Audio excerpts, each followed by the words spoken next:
Olá, boa noite. Seja bem-vindo ao Jornal da Record. Ministra Carmen Lúcia vota contra a reeleição para as presidências da Câmara e do Senado. O governo federal é pressionado para se posicionar sobre a liberação de vacinas contra a Covid-19. Sobe para 17 o número de mortos em queda de ônibus em Ponte de Minas Gerais. Agora, no Jornal da Record. Oferecimento Bradesco, as melhores histórias e um só banco.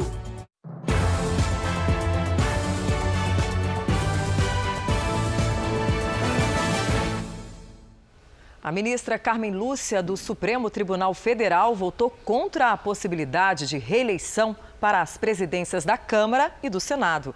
Vamos atualizar as informações direto de Brasília com Alessandro Saturno. Boa noite, Alessandro. Olá, Patrícia. Boa noite para você, boa noite a todos. Olha, o voto da ministra Carmen Lúcia entrou agora à noite no sistema do Supremo Tribunal Federal. Foi o segundo voto contra a reeleição dos presidentes da Câmara e também do Senado. No voto, a ministra disse o seguinte, olha só, é vedada constitucionalmente a recondução a cargo da mesa das duas casas no Congresso na eleição imediatamente subsequente, afastando a validade de qualquer outra interpretação. A Constituição Federal, no artigo 57, diz que não é permitida a recondução de presidentes da Câmara e do Senado para o mesmo cargo dentro da mesma legislatura. A atual legislatura começou em 2019 e vai até o início de 2023. Vamos agora dar uma atualizada nesse placar. Neste momento, são 5 votos favoráveis à reeleição e 2 contrários. Por ser uma votação virtual, ela pode ir até o dia 14. Agora é o seguinte, esse julgamento repercutiu e muito aqui em Brasília. Eles estão atropelando a Constituição. O artigo 57, parágrafo 4º, que veda reeleição na mesma legislatura. Não é crível que persevere este absurdo, esta verdadeira vergonha de ministro do Supremo Tribunal Federal. Isto aí é ativismo judicial e isto não é permitido também. O Brasil contra a Constituição, dados por 5 ministros do STF, independente ou não de decisão do Supremo Tribunal Federal, eu estarei lá disputando contra essa barbaridade e a favor do Brasil. Olha, eu continuo com o Alessandro Saturno direto de Brasília, porque a Pfizer já vendeu 60 milhões de doses da vacina contra a Covid para a América Latina. Só que o Brasil ainda não tomou uma decisão se compra ou não compra a vacina, Alessandro. O que acontece? Pois é, Patrícia, olha, o México, o Chile, Equador, Costa Rica e Peru já compraram a vacina da Pfizer. Segundo especialistas, internacionais, eles disseram o seguinte, a Pfizer já vendeu 85% da sua capacidade de produção até o fim do ano que vem. Só que o Brasil, ele ainda não assinou esse acordo, como você falou, Patrícia, e pode perder a chance de contratar a vacina da farmacêutica americana. Essa vacina teve a primeira aprovação por uma agência reguladora nesta semana no Reino Unido, que já comprou 40 milhões de doses e são necessárias 2 doses para imunizar as pessoas. Agora vamos aos números e atualizar essas compras que estão sendo feitas pelo mundo todo. A União Europeia adquiriu 300 milhões de unidades, o Japão 120 milhões e os Estados Unidos compraram já 100 milhões de vacinas, sendo que no contrato existe um termo adicional que eles podem adquirir mais 15 milhões de doses. O Brasil, a Pfizer, na verdade, disse que já enviou a proposta para o Brasil, só que aguarda agora uma resposta do governo brasileiro. Patrícia. Ok, Alessandro, vamos aguardar. Obrigada pelas suas informações. São Paulo também pressiona, o governo federal sobre a liberação dessa tão esperada vacina. O Instituto Butantan vai pedir autorização para o uso emergencial da Coronavac em São Paulo. O Leandro Stoliar tem mais informações para a gente, Leandro? Boa noite para você. Oi, Patrícia, boa noite. O anúncio desse pedido foi feito pelo diretor do Instituto Butantan, Dimas Covas, durante um evento para discutir o enfrentamento da pandemia no ano que vem. O diretor disse que vai fazer um pedido de uso emergencial para garantir a agilidade na liberação da Coronavac. A Anvisa já começou o procedimento que simplifica e acelera os registros das vacinas contra a Covid-19 no Brasil, mas ainda não se pronunciou sobre a Coronavac. A simplificação permite que os dados dos estudos sejam analisados assim que são gerados e não somente no final dos testes. A expectativa é que os resultados sobre a eficácia e a segurança da Coronavac fiquem prontos na semana que vem. Boa notícia, né, Patrícia? É o que está todo mundo esperando. Eu volto com você. Ótima notícia e a gente está ansioso, né? Obrigada pelas suas informações, Leandro. 2 universidades vão aplicar vestibular neste fim de semana em Porto Alegre. Vamos até a capital gaúcha falar com o repórter Vitor Costa. Oi, Vitor, boa noite. Muito boa noite, Patrícia. Boa noite a todos. Serão as primeiras provas presenciais de vestibular no Brasil durante a pandemia. Apenas os candidatos que concorrem ao curso de medicina terão que ir até o local das provas. A medida é para garantir que não haja fraude na seleção. Os vestibulandos terão que seguir protocolos rígidos de segurança nas 2 universidades. Uma prova será neste sábado, enquanto a outra acontecerá domingo. Para outros cursos, os testes vão ser de forma virtual. Outras faculdades pelo país vão realizar provas virtuais neste final de semana. Patrícia? Obrigada, Vitor. Demorou, mas o Centro de Controle e Prevenção de Doenças dos Estados Unidos recomendou pela primeira vez o uso universal de máscaras em ambientes fechados.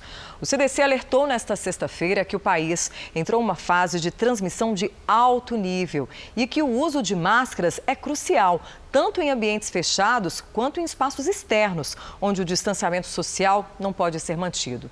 O uso de máscara foi recomendado, inclusive, em casa, quando um membro da família for potencialmente exposto ao vírus. E a Coreia do Sul vai cancelar as festas de fim de ano por causa dos recortes diários da Covid-19.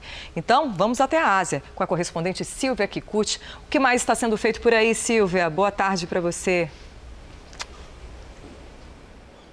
Olá, Patrícia, boa noite. Os encontros com grande número de pessoas devem ser evitados a partir da semana que vem na Coreia do Sul. A capital Seul concentra a maior parte dos casos e por lá todo o comércio deve fechar as portas às 9 da noite, com exceção das lojas de conveniência. Já o transporte público vai ter menos viagens à noite. Na quinta-feira, o país registrou 629 infectados da doença. Foi o maior número de casos num único dia desde o início da pandemia. E aqui em Tóquio não é diferente. Bares e restaurantes e karaokês são obrigados a fechar às 10 da noite. E quem respeitar a norma ganha uma ajuda de R$20 mil. Patrícia. Olha só, obrigada, Silvia, pelas informações. E o motorista do ônibus que abandonou 17 mortos em Minas Gerais ainda está foragido. Ele saltou do veículo no momento da queda de uma ponte. Vamos com a Virgínia Nalon, que atualiza esse caso para a gente. Boa noite, Virgínia. Oi, Patrícia, boa noite para você. O nome desse motorista segue desconhecido pela Polícia Civil. E ainda tem mais um agravante. Esse ônibus não tinha habilitação da Agência Nacional de Transportes Terrestres para fazer viagens com passageiros. 23 pessoas permanecem internadas no hospital em João Molevade. Os 17 corpos, na verdade, das vítimas fatais, chegaram agora há pouco aqui no ML de Belo Horizonte. Esse ônibus saiu na quinta-feira de Mata Grande, no interior do Alagoas, com destino a São Paulo. Quando passava por uma ponte na BR-381, o motorista perdeu o controle da direção e despencou de uma altura de aproximadamente 35 metros. Esse ônibus caiu em cima da linha férrea da mineradora Vale. Patrícia. Obrigada, Virgínia. A polícia do Rio prendeu uma governanta acusada de desviar R$2 milhões da ex-patroa. O Leonardo Aque tem os detalhes. Que história é essa, Leonardo? Boa noite.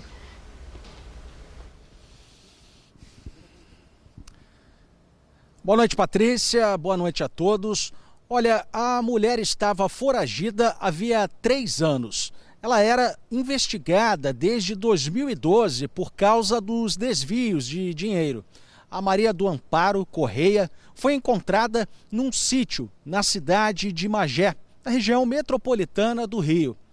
Agora, como governanta, ela havia se tornado representante legal e administradora das finanças da patroa, uma idosa de 85 anos que morava na zona sul da capital. Agora, segundo a polícia, quase R$2 milhões foram roubados ao longo de 15 anos. A governanta vai responder pelos crimes de lavagem de dinheiro, associação criminosa e apropriação de bens, crime previsto no Estatuto do Idoso. Patrícia. Obrigada, Leonardo. Vamos agora ao comentário de Augusto Nunes. Oi, Augusto, boa noite. Boa noite, Patrícia. Boa noite a você que nos acompanha. Toque de recolher é coisa séria. Por suspender durante algumas horas o direito constitucional de ir e vir, é medida adotada apenas em tempos de guerra ou em momentos crispados por graves convulsões sociais. A circulação das pessoas é bloqueada por barreiras defendidas por militares e policiais, todos autorizados a neutralizar por quaisquer meios quem desobedecer às restrições. No Brasil, o toque de recolher só é possível se estiver em vigor o estado de sítio e apenas o presidente da República pode decretá-lo. Por imaginarem que o combate à Covid-19 os transformou em príncipes municipais, dezenas de prefeitos tentaram impor o toque de recolher assim que o vírus chinês desembarcou no Brasil. Criaram juízo depois de enquadrados por tribunais superiores. Nesta semana, a epidemia de autoritarismo contaminou os governadores do Paraná e de Santa Catarina. Alguém precisa avisar a dupla que o toque de recolher que anunciaram vale tanto quanto uma cédula de R$ 7. Não existem monarcas estaduais. O ministro da Defesa de Israel, Benny Gantz, alertou que se o parlamento não concordar em aprovar um orçamento de Estado por 2 anos, o país vai realizar novas eleições. Quem traz os detalhes é a correspondente Bianca Zanini. Israel está enfrentando uma possível 4ª eleição em apenas 2 anos. Gantz admite que ir às urnas novamente não é a coisa certa para Israel, mas diz que é melhor do que um governo paralisado. O partido rompeu a coalizão de emergência com o primeiro-ministro Benjamin Netanyahu e votou para dissolver o parlamento. A crise enfrentada pelo governo israelense ainda foi agravada pela pandemia, que provocou o corte de empregos e mais incertezas políticas. No início dessa semana, Netanyahu disse que o povo de Israel quer unidade e não novas eleições. De Tel Aviv, Bianca Zanini. E essa edição do Jornal da Record termina aqui. Outras informações no Fala Brasil, edição de sábado, às 7h35 da manhã. Fique agora com as imagens que marcaram a semana. Aproveite bem o seu fim de semana e boa noite para você. Obrigada pela companhia.